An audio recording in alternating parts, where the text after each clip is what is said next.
professor, né? Minha família é de professores, então sempre tive contato, muito contato, né? Com essa área de atuação. E eu acho que eu acabei seguindo o caminho da galera, vi que era um trabalho legal, você trabalha com as coisas que você estuda. Eu sempre fui meio nerdinho, né? Sempre gostei de estudar. Então, juntar o útil ao agradável, falar sobre coisas que eu gosto de ler sobre, né? Há quanto tempo você dá aula e sempre ensinou no ensino fundamental? Bom, a aula como professor titular mesmo faz pouco tempo, mas na faculdade eu fazia parte de alguns projetos, então se juntar com isso aí vai dar uns 5, 6 anos de sala de aula. E, perdão, eu perdi a segunda parte da pergunta, qual foi mesmo? Você sempre ensinou no ensino fundamental? Então, na faculdade eu dava aula para várias faixas etárias, né? Tinha desde o ensino infantil, os gurizinhos, bem pequenininhos, até o pessoal do fundamental e do ensino médio também. Então, basicamente, todo aí o ciclo da educação básica. Olá, Marcel, boa tarde. Prazer, meu nome é tarde. Mariana. Então, quais foram os maiores aprendizados da sua trajetória até aqui? Maior aprendizado? Uhum. Acho que foi aprender a lidar melhor com as pessoas, principalmente com o pessoal jovem, né?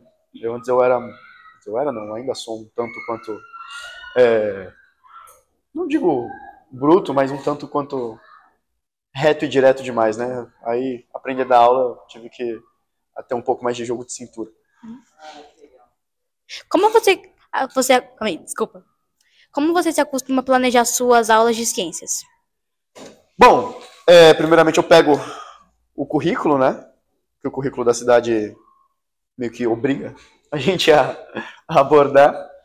E aí eu pego as referências que eu tinha, os livros de faculdade que eu tinha, as apostilas, inclusive até meus cadernos que eu usava quando eu era mais novo, dou uma revisada e preparo a aula. Às vezes eu preparo um experimentinho, às vezes eu tento fazer alguma projeção, mas em geral é assim que eu estudo, né? Antes de dar aula. Quais estratégias você utiliza para tornar um conteúdo mais interessante para os alunos? Bom, isso é um grande desafio, né, para mim, porque na minha perspectiva tudo que eu falo é interessante, né? Mas obviamente da minha perspectiva. Ultimamente, nos sextos anos, não sei quem estava aqui, eu tentei fazer um joguinho de quiz. Foi um tanto quanto poderia ter uns aparelhinhos, né? Inclusive a Carla me ofereceu, só que eu meio que decidi fazer de última hora. Essa pra frente é um recurso legal, exato, né? Sim, é bem legal. Do passe e repasse, né? Exato. Estou tentando começar a usar mais as projeções para a aula de ciências, isso é muito, muito importante, né? Associar isso à imagem. Mas a tendência acho que é melhorar, né? Agora, sim. Laboratório, né? Exatamente, é isso que eu ia chegar, né? Mas algo que falta muito aqui, muito, muito, muito, é um laboratório, porque a partir disso, do laboratório, aí eu posso mexer com várias coisas, né? Vou ter espaço e tempo o suficiente para conseguir preparar as aulas. Por exemplo, aula de misturas e separação de misturas. O ano passado eu fiz no pátio, foi um horror, atrapalhou, tanto que nesse ano eu acabei nem fazendo. E seria muito mais fácil se tivesse a pia, o laboratório, né? Se eu pudesse ter as vidraçarias, né? de química, de laboratório, os materiais, os filtros, né? Porque boa parte dos filtros, essas coisas, apesar de poder dar para pedir para comprar, né? Às vezes... Precisava de um espaço adequado, né? Exato. Tudo, né? Exato. Mas tem uma perspectiva aí, né? Sim, com certeza. Surge aí, vai dar para fazer umas aulas mais interessantes. Você acabou, Maria? Meu nome é Luana, sou do setor A e vou começar. Você já usou recursos tecnológicos ou experimentos práticos nas suas aulas? Pode dar um exemplo? De recurso tecnológico, experimento mesmo, pelo conceito, né? Acho que é relativamente difícil aplicar, no sentido de tempo, né? Porque a gente, mesmo nas aulas dobradinhas, a gente precisa definir muito bem a metodologia de como os alunos devem atuar, e isso demanda muito tempo, então a gente tem que dar uma... Eu acho que é a falta de recurso mesmo. Exato. Né? De material. Tá? Planejar, mas só que agora a tendência é melhorar com esse kit agora que chegou. Não, sim, com certeza. Mas, e, tipo, no sentido... Mas quanto ao sentido pedagógico de ensinar metodologia, de colocar metodologia em prática, né? Não de ensinar metodologia. Ensinar metodologia até vai, mas de colocar em prática, de fazer tintim por tintim. É um tempo muito curto. Mas, enfim, por exemplo, ano passado, algo que o 7º ano gostou, né? Foi o cálculo da velocidade média. Então, a gente mediu um espaço no chão e eles correram, a gente cronometrou o tempo de corrida, e eles puderam, que é os trancos e barrancos, né? Mas eles conseguiram, alguns deles conseguiram definir. Então, vocês estão vendo que tem coisas que aconteceram que vocês ficaram sabendo, o que aconteceu com outras turmas que não foram as turmas de vocês, né? E aí, Lu? Só para terminar, quanto aos recursos tecnológicos, o microscópio, os microscópios que chegaram aí para a escola quebram muito galho. Então a gente, junto com as lâminas já preparadas, né, a gente teve acesso a poder observar vários tipos de tecido, vários tipos de células, enfim, foi bem legal. Como você lida a curiosidade natural dos alunos em relação à ciência?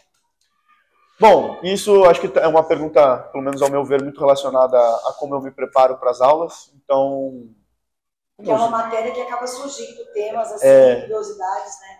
E nesse sentido, eu acho que a partir do momento que você tem um certo domínio sobre uma área e consegue relacionar ela com outras, isso me torna um pouco mais qualificado para responder essas dúvidas, essas curiosidades. E a gente pode também utilizar, né, para instigar mais o aluno a participar da aula, mas só que quanto a, por exemplo, o que acontece se a gente tirar o capacete do astronauta na Lua?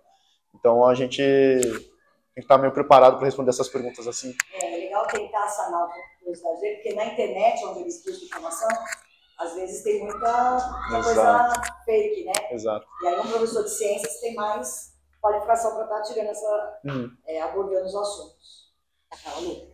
O que você faz quando um aluno tem dificuldades em entender os seus conteúdos? Perdão, não entendi essa última parte. O que você faz quando um aluno tem dificuldade em entender o seu conteúdo? Bom, primeiramente a gente tem que ter muita calma. Obviamente as pessoas aprendem em ritmos diferentes, né?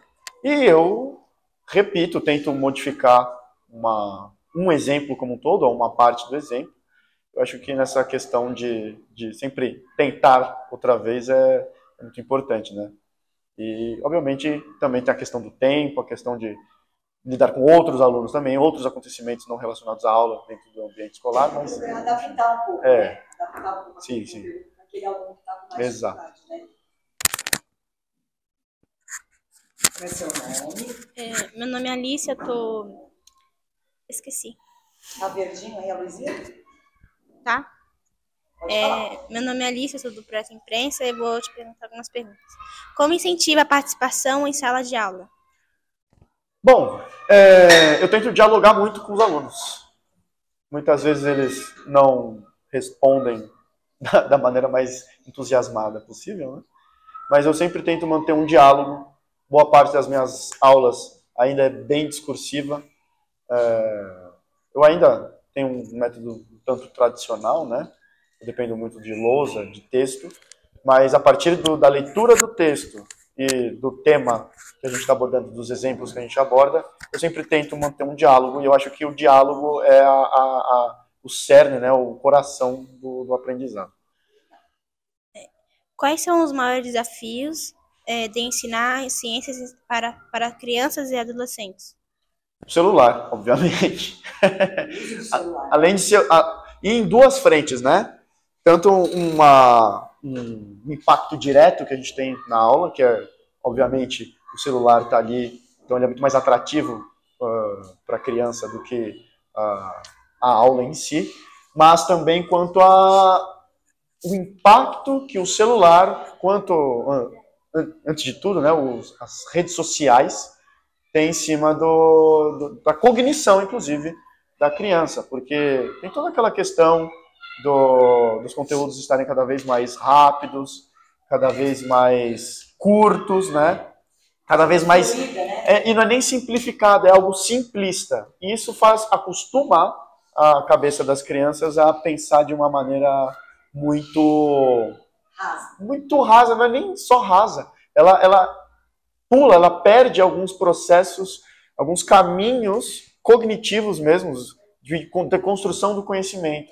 Talvez até por esse uso abusivo. Exatamente. E, inclusive, o raciocínio lógico da criança acaba sendo impactado. E em crianças e adolescentes é muito pior do que em adulto, porque adulto já está com o cérebro praticamente formado. Só que, principalmente no período da pré-adolescência, né, que é quando o cérebro começa a atingir um estágio crítico de desenvolvimento, inclusive cognitivo, esse tipo de vício, né, de pensamento que as redes sociais causam na criança é gravíssimo. E não se sabe direito como é que elas vão conseguir... Já está provado que é prejudicial, mas exatamente. O nível de prejuízo que eles vão ter, né? Na vida futura, né? Não sei se eles vão conseguir ser adultos que vão conseguir resolver situações, problema da melhor maneira possível. E aí, Brisa? Oi, meu nome é Brisa, eu vou começar. Já enfrentou resistência dos alunos em relação à matéria? Como lidou com isso? Resistência, né? Resistência dos alunos. Eu lido com resistência dos alunos em relação à matéria todo santo dia. E, bom, eu acho que meu papel também como professor, lógico que a gente sempre tem que deixar a aula o mais atrativa possível, só que um dos papéis que eu acho que eu tenho também como professor é ensinar o valor da disciplina, ensinar o valor também do trabalho intelectual, que infelizmente, até hoje, a gente não vive num mundo cyberpunk, que nem no Matrix, em que a gente coloca um chip na cabeça e aprende rapidinho. A gente, infelizmente, tem que sentar, abrir um livro, abrir um caderno, escrever e ler horas a fim, sabe? É assim que se aprende, principalmente a gente parte do teórico, obviamente. A gente pode aplicar, principalmente em ciências, a parte experimental, a parte prática do que a gente estuda, só que isso não vai fazer com que a gente pule a etapa de ter que parar, se concentrar, tomar domínio sobre as próprias ânsias de querer algo sempre mais agitado e aprender de uma vez que para estudar a gente precisa de disciplina e calma. Isso aí.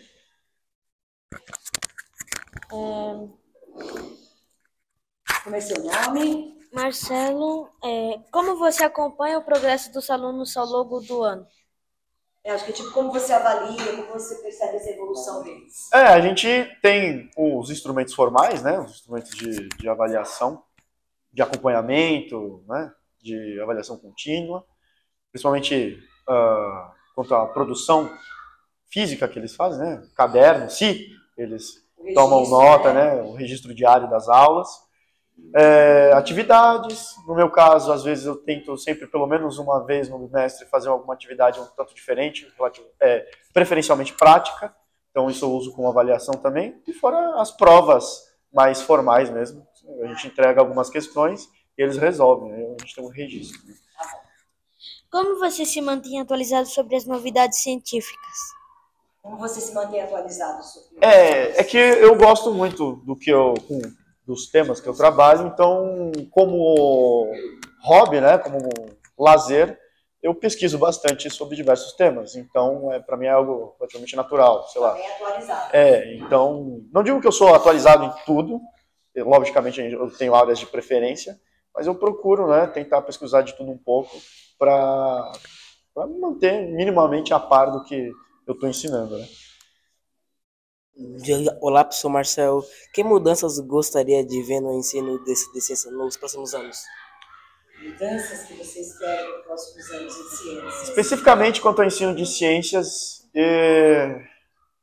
a médio e longo prazo eu queria ter um laboratório. E aí, acho que de resto, talvez a gente arranjar uma maneira. Já tem a lei, né, protegendo a gente contra a utilização de celulares na escola, mas eu desejo ter um mecanismo de fiscalização e administração dessa questão tanto mais eficiente. Qual foi o momento mais marcante da sua carreira até agora? O momento mais marcante da minha carreira foi descobrir que um dos alunos para quem eu dava aula no ensino médio conseguiu entrar no Instituto de Física da USP. Eu fiquei bem feliz. Federal. Não, da USP mesmo, estadual. Meu nome é Luan. Que conselho você daria para quem quer seguir a carreira como professor de ciências? Bom, primeiro de tudo, você precisa ter gosto pelo ramo das ciências naturais, né? Que é como a gente voltou a chamar. E segundo, você precisa, obviamente, gostar de falar sobre isso, né? Comunicar essas descobertas, essas pesquisas que você realiza para as pessoas. E terceiro, estudar bastante, né? Tanto estudar a parte do ensino, né? Da licenciatura, pedagogia, quanto o tema de aula que você vai ministrar mesmo. O que a ciência representa para você? Acho que a ciência, além de ser uma área do conhecimento, acho que para mim ela é um ramo da filosofia, inclusive, que ajuda a gente a pensar melhor a vida de uma maneira prática. Então, quando eu comecei a estudar, eu era bem mais novo, né? Comecei a estudar metodologia cientificamente, o que separa essa metodologia científica de outras áreas do conhecimento. Quando eu comecei a aplicar essa metodologia a áreas mais particulares da minha vida, eu percebi uma melhora. Então, isso é fantástico. Se pudesse morar em outro país, qual seria? Outro país? Morar em outro país. Acho que alguns países onde a educação é um pouco mais valorizada, né?